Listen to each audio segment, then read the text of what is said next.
반갑습니다. 디모데전서 1장 1절에서 11절입니다. 오늘부터 디모데전서 시작합니다. 바울이 디모데에게 보낸 편지입니다. 디모데전서, 후서, 다 편지입니다. 앞에 편지들은 다 교회들에게 보내는 편지들이죠. 로마서, 고린도 전후서, 데살로니가 전후서. 반면 디모데 전후서는 디모데 한 사람에게 보내는 편지입니다. 그래서 디모데 전후서는 앞에 교회들에게 보내는 편지와는 다른 분위기가 있습니다. 바울과 디모데의 그 특별한 관계가 느껴져요. 그래서 그 내용에 바울의 뜨거운 진심이 들어가 있습니다. 우리가 이 편지 읽으면서 우리에게 보낸 편지라 하고 읽는다면 바울의 그 뜨거운 마음을 느낄 수 있고요. 이 편지가 우리에게 제시하는 믿음의 방향으로 갈 수 있을 겁니다. 바울과 디모데는 특별한 관계죠. 바울이 낳은 믿음의 아들이기도 하고 친구이기도 하고 동역자이기도 하고 2절에서 바울을 믿음 안에서 참 아들 이렇게 하는데 사실은 바울의 가장 좋은 동역자입니다. 그리고 바울의 그 속마음을 전할 수 있는 친구이고요. 이 편지의 기록 시기는 주후 60년 초로 봅니다. 이때 디모데는 에베소에서 목회할 때입니다. 3절에 보면 바울이 마게도냐로 갈 때에 디모데 보고 에베소에 있으라 했어요. 그곳에서 목회를 하라고. 그리고 바울은 마게도냐에 갔으니까 마게도냐에서 편지를 쓴 걸로 보입니다. 앞에 데살로니가서도 그랬죠. 고린도에서 편지를 썼다고요. 데살로니가를 떠나 고린도로 갔어. 고린도에서 편지 썼다고. 똑같이 디모데서도요. 바울이 디모데를 에베소에 보내고 바울은 마게도냐로 가서 편지를 썼습니다. 이 에베소는 로마 제국 도시들 중에도요. 가장 유명한 도시입니다. 흔히 로마 3대 도시에 들어간대요. 시리아, 수리아의 안디옥, 이집트의 알렉산드리아, 소아시아의 에베소. 바울이 2차 전도 때 에베소를 방문해서 이 교회를 설립했습니다. 사도행전 18장, 19장을 보시면 도움이 될 겁니다. 본문을 보시면 1, 2절은 인사말이죠. 언제든지 바울이 편지 서두에 밝히는 게 바울의 사도됨을 밝힙니다. 그리스도 예수의 명령을 따라 그리스도 예수의 사도가 되었다. 그러니까 바울이 스스로 사도가 된 게 아니라 하나님이 사도로 세우셨다 하는 겁니다. 특히 이제 이런 인사말에 가장 강력하게 나온 게 갈라디아서죠. 내가 사람으로 말미암아 사도가 된 게 아니다. 하나님이 나를 세우셨다는 겁니다. 이게 바울의 서신서마다 나오는 그런 파도스입니다. 바울이 늦게 사도가 되었잖아요. 예수님이 성천하신 후에 사도가 되었죠. 마띠아도 그랬지만 마띠아는 그래도 교회 안에서 하나님이 뽑아주신 거죠. 근데 바울은 교회 안에서 그 성도들이 모여가지고 마띠아냐 뭐 아니냐 하고 뽑는 과정이 없었죠. 바울은 예수님이 세우신, 그리고 이것을 교회들이 받아준 겁니다. 근데 사람들 중에는 바울의 사도됨에 대해서 의심을 하는 사람이 있을 수밖에요. 그래서 바울의 서신서에는 늘 자신의 사도됨을, 내가 어떻게 사도되었는지, 누구의 사도인지를 밝힙니다.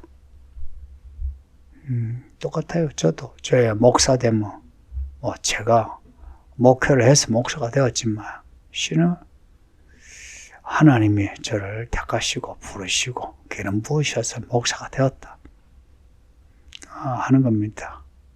그러니까 이게 제 확신이, 그래서 목회를 함에 있어서 제가 전하는 말이 내 말이 아니라 하나님의 말씀이니까 들어라 하는 겁니다. 말을 제 마음에서 나오는 말 같으면 여러분이 듣지 않아도 제가 뭐라 하겠습니까? 그런데 하나님의 말씀이니까 들으세요. 배우세요. 따르세요.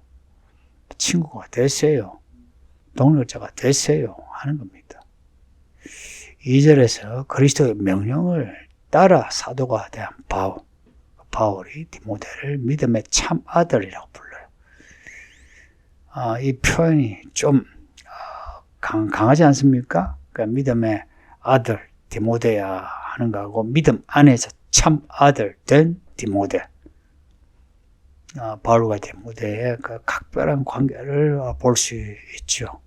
믿음 안에서 참 아들 된다는 게 뭐라고 생각하세요? 그러니까 이런 구절을 읽으면 바울과 디모데의 관계가 이 마음에 그려져요.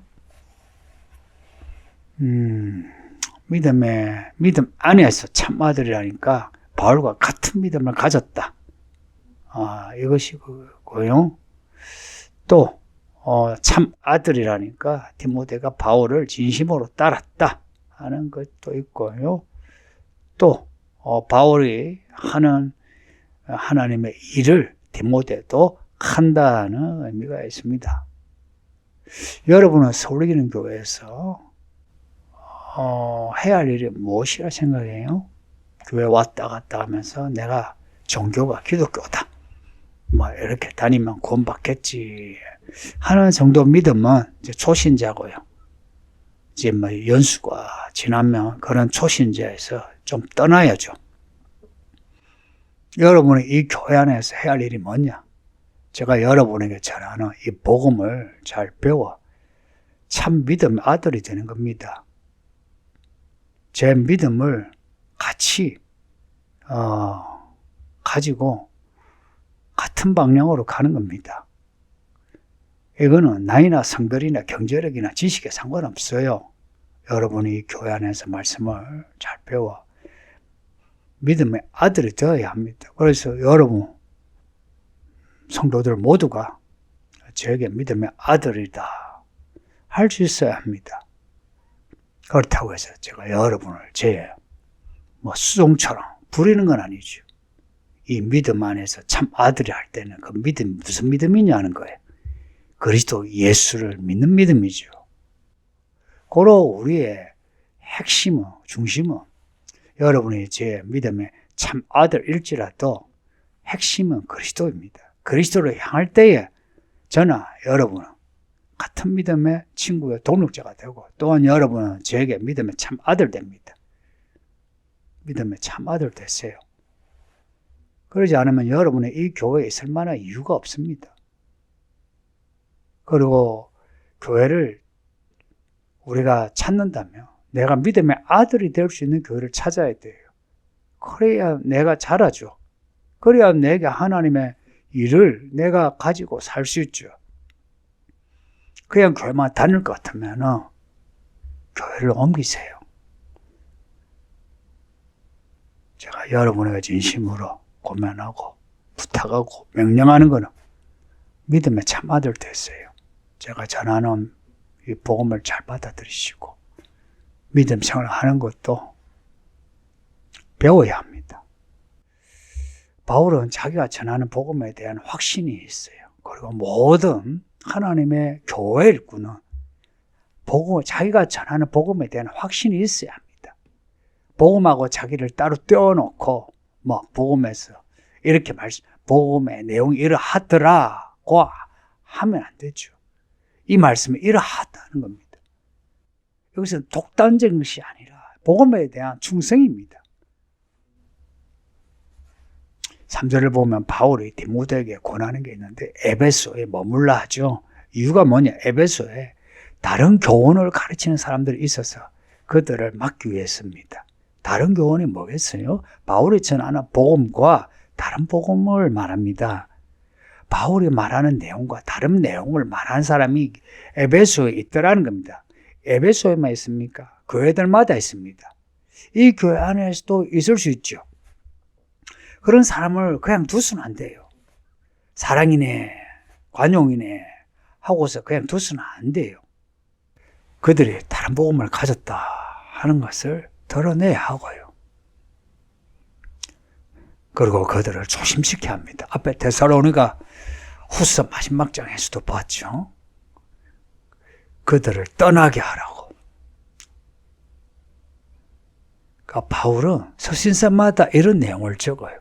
똑같이 이 교회 목사인 저 또한 제가 여러분에게 전하는 복음 외에 다른 복음을 다른 말을 하는 사람은 이 교회에 있을 수가 없어요. 다양성은 복음 안에서는 허용이 되지 않습니다. 해석의 다양성도요, 복음이라고 하는 하나의 그러한 길 안에서 다양성을 이야기할 수는 있어도 이 복음 안에서 복음을 벗어나면 허용이 되면 안 됩니다. 바울의 서신서는 항상 이러한 메시지가 강렬하게 기록되어 있다는 거 잊지 마세요. 11절 보면 바울은 자신이 전하는 복음이 하나님의 복음이라는 거 확인하는 거, 그리고 바울 자신이 하나님이 세우신 사도라는 이러한 자신의 정체성 혹은 자신이 해야 할 일에 대한 소명, 이게 분명합니다. 저도 분명하고 싶어요. 바울이 전하는 말이 만일 바울의 말이라면 바울과 다른 말을 해도 되죠. 그런데 그게 아니라 하나님의 복음이라면 하나님께 영광을 돌리려면 이 복음을 그대로 전해야 하고 사람들은 이 복음을 받아들이고 복음으로 살아내어 열매를 맺어야 하는 겁니다. 다른 복음의 내용이 4절에 나오는데 신화와 끝없는 족보에 몰두하는 거랍니다. 신화, 말 그대로 신화를 말해요. 끝없는 족보입니다. 근데 이게 지금 21세기 지금으로 말하면 인문학입니다. 철학, 역사, 문학, 이런 인문학입니다. 그 어느 때보다 현대 교회는 인문학이 교회를 휘젓고 있고 성경을 찢어버리고 있어요. 이들은 배운 티를 내면서 성경은 몰라요. 희한하게 이런 지식인이 성경을 몰라요. 그 성경을 덮어둬요. 성경을 이야기를 해도 성경의 몇 구절만 가지고 이야기해요. 그래서 이들은 정직하지가 않아요. 정말 비겁하고 무식해요. 여러 철학자들, 인문학자들의 말을 들어봤거든요. 여러분도 한번 들어보세요. 들어보는 거 괜찮아요. 그런데 그들의 그 말과 글을 정직하게 평가할 수 있어야 돼요. 그들은 성경을 덮어놓고 인문학을 말해요. 이 코로나가 터지면서 더욱더 이런 사람들이 많아지고 있고 교회 안에 이 정신없는 사람들이 인문학을 이야기한다면서 이 사회를 따라가고 있어요. 이런 인문학 같은 거는 변론만 만들어요. 성경은요, 변론이 아니에요. 청결한 마음과 선한 양심과 거짓이 없는 믿음이에요. 사랑을 키워요. 그런데 이 인문학은 이런 것이 없어요. 인문학과 정신이 없어요. 그래서 성경으로 인문학을, 성경으로 문화를, 성경으로 과학을 평하는 법을 우리는 배워야 해요. 배우세요. 사회생활하는 성도들이요. 제 진심을 여러분은 알리라 봅니다. 배우세요. 배워야 합니다. 배우세요. 치열하게 배우세요. 성경을 모르면 교회 안에서 말하지 않는 게 좋습니다. 입 다물어라. 이런 말 아니고요. 성경을 모르면 교회 일을 보류하는 게 좋다 이야기입니다. 아이들을 맡아놓고 아이들에게 쓸데없는 말하고 아니면 맛있는 거 사주면서 복음에서 떠나게 하고 이런 일이 교회 안에 비일비재합니다. 슬프지 않습니까? 저는 너무 슬퍼요. 우리 아이들도요. 그런 교회 안에서 어릴 때 자랐고요. 나는 이 교회는 그렇게 되기를 원하지 않습니다. 그들의 말에는 진심이 없어요. 진지하게 말을 해도 진심이 없어요. 진심은 어디에 있는지 아세요? 복음에만 진심이 있습니다. 여러분이 진짜 진심으로 교회를 사랑하고 성도를 사랑하면 복음으로 말하세요. 이 진심이 진심이에요? 이 말 잊지 마요. 어려운 말이에요, 이거. 진심은 복음 안에서만 있습니다. 여러분의 진심은 그냥 개똥 철학과 같아요. 기분 나쁘겠지만 기분 나빠하지 마세요. 예수님이 하신 말씀이에요. 또 이런 사람은 마치 율법의 선생과 똑같죠. 다른 사람보다 아는 척해서 사람들을 지적하고 비판하고 교회가 이래야 되니 저래야 되니 해요. 그러면서 오늘 본문 말씀처럼 자기가 하는 말이 무슨 말인지를 몰라요. 자기가 하는 말이 무슨 말인지 모른단 말이에요. 그러면서 진지하게 그럴듯하게 말을 해요. 8, 9절 보면 율법의 본질이 무엇인지 나와요. 8절에 율법은 적법하게 사용해야 한답니다. 이 적법하게란 말은 법에 맞게란 말이에요. 율법, 법이죠. 율법에 맞게요. 그 율법을요, 자기 차이로 해석을 해서 휘둘지 말라 이야기입니다. 율법에 맞게. 그러면 말씀을 알아야죠. 율법의 범위가 얼마나 큰지 아세요? 구약이 다 율법이라 여기시면 됩니다. 단지 어떤 먹느냐 먹지 말아야 하냐 하나 법 규정만 아니라 율법의 내용이 엄청 많아요. 그 말씀을 알아야죠. 그리고 율법의 그 정신을 알아야죠. 율법의 정신이 뭐냐? 율법은 사랑하는 사람을 위한 것이 아니라 불법, 불의, 살인, 인신매매, 남세, 거짓말하는 사람을 위한 것이다. 그들을 위한 것이다. 어떻게 위합니까? 그것이 죄라는 것을 밝히는 거예요. 정죄하는 겁니다. 그래서 그들이 죄인 걸 받아들이고 복음으로 들어오라, 복음을 믿으라 하는 것입니다. 반면에 이 복음은 구원하기 위한 말씀입니다. 율법은 그것이 죄란 것을 정죄하기 위한 것이고 복음은 구원하기 위한 것입니다. 누구를? 율법으로 정죄된 그 사람들을.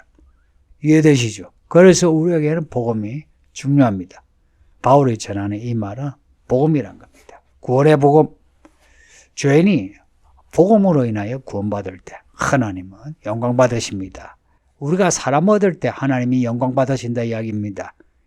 이런 영광스러운 교회 일꾼이 되시기를 바랍니다. 아버지 하나님 감사합니다. 오늘도 말씀을 읽게 하고 듣게 하시니 감사합니다. 평생 말씀 안에 살게 하소서. 이 말씀 정직하게 읽고 정직하게 받아들이게 하소서.